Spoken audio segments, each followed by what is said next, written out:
Selamat pagi. Hari ini kita akan membahas tentang bagaimana setelah terjadi pembelian tanah untuk dikembangkan oleh developer menjadi perumahan atau apartemen. Maka langkah pertama kita akan melakukan sertifikasi untuk bidang-bidang tanah yang belum bersertifikat. Kita akan melakukan sertifikasi dengan mendaftar pada kantor Badan Pertanahan setempat ya, kabupaten kota setempat. Seumpamanya BPN berarti kantor BPN Kota Tangerang, itu berarti tanahnya di lokasi Kota Tangerang, gitu ya. Untuk langkah pertama itu kita harus mohon pengukuran resmi dari BPN.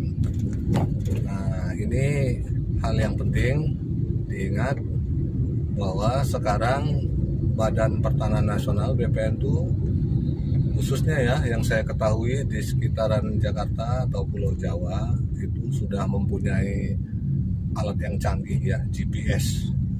Jadi ngukur itu sekarang simple saja, tinggal dibawa tongkatnya langsung, nanti sudah bisa diketahui titik-titik koordinatnya dan tidak berapa lama kemudian bisa diketahui bidang tanahnya dan luasnya, begitu ya.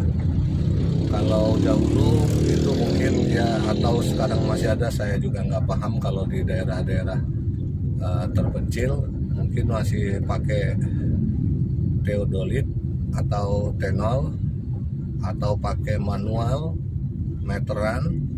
Nah, tapi kalau di Pulau Jawa khususnya ini yang saya tahu sekarang sudah pakai GPS ya, tidak perlu lagi susah-susah untuk mengukur.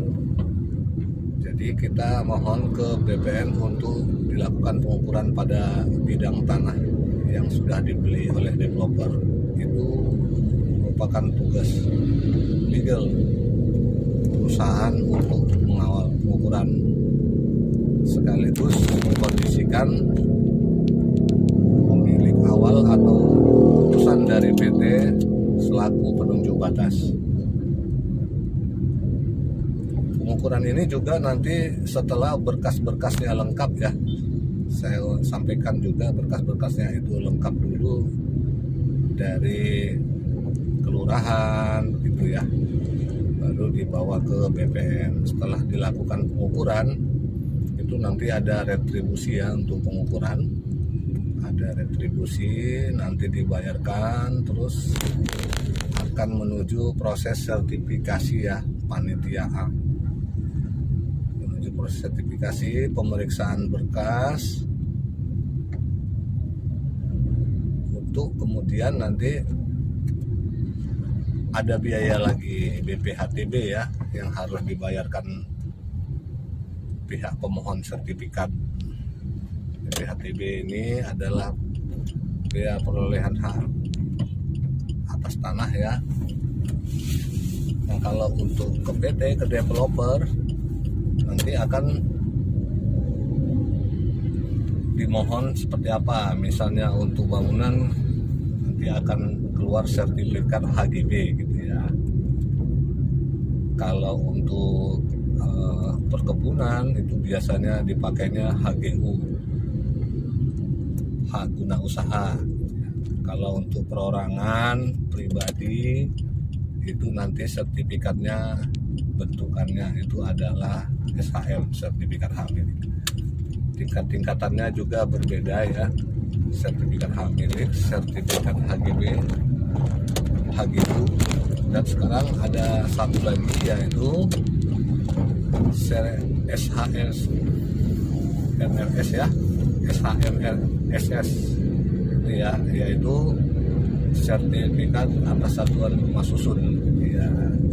Oke, setelah beberapa ya bulan nanti sering dipantau aja ke Badan Pertanahan, dilakukan pemantauan, penanyaan kabar. Itu juga sekarang BPN sudah sangat baik ya, udah ada untuk ngecek berkas itu di aplikasi Sentuh Tanahku. Jadi pemohon itu sudah bisa mengecek sampai di mana proses sertifikasinya kita itu di aplikasi Sentuh Tanahku.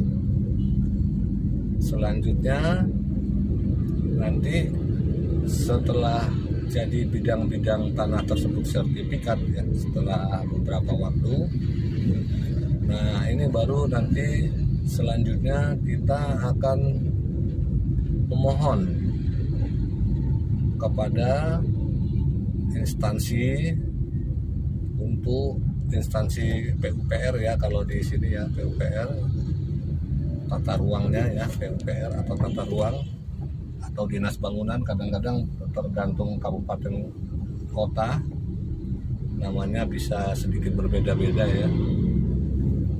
Untuk sekarang dimohonkan KRK, ketetapan rencana kota. Kalau dulu set plan namanya, sekarang berdasarkan Undang-Undang Cipta Kerja ya dan turunannya itu disebutnya KRK, ketetapan rencana kota. Nah di sini kita akan memohon untuk bidang tanah tersebut ya, dilampirkan sertifikat yang sudah selesai tadi kopinya itu, kita mau buat apa,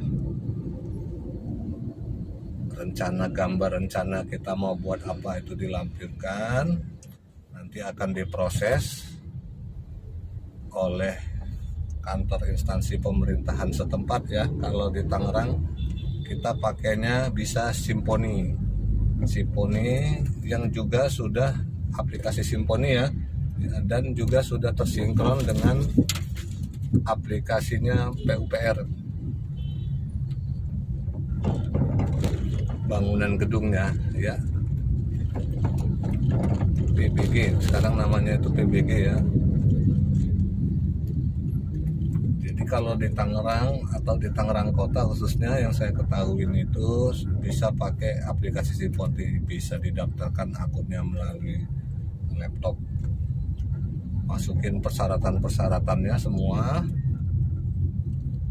ikutin saja, nanti akan keluar tanda terimanya, prosesnya seperti apa, diupload juga nanti untuk rencana apa yang akan kita buat di tanah tersebut, nanti dikasih tanda terima kira-kira ya sekitar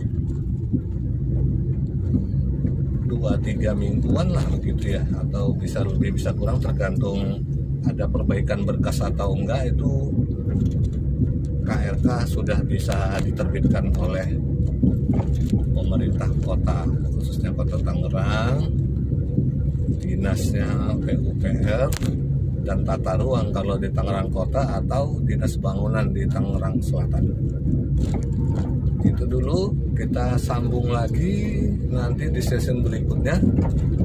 Jadi kesimpulannya tadi kita sampaikan infonya bahwa setelah terjadi pembelian tanah oleh developer, tugas legal property, legal perusahaan adalah sertifikasi, mendaftarkan bidang tanah tersebut ke BPN, ikutin proses dan alurnya, ada biaya retribusi dan BPHTB-nya. Setelah selesai jadi sertifikat tersebut bisa dibawa ke kopinya aja bisa dibawa ke BPN, Badan Pertanahan, bukan ke BPN tadi, ke PUPR. Wah, ini kan macet, ke Badan Pertanahan, ke PUPR untuk dimintakan permohonan KRK ke pemerintah kota. Oke, demikian saja teman-teman, saling sharing berbagi info khusus mengenai legal dan hukum perusahaan ya. Terima kasih telah menonton. Jangan lupa dukung terus channel kami. Wassalamualaikum warahmatullahi wabarakatuh. warahmatullahi wabarakatuh.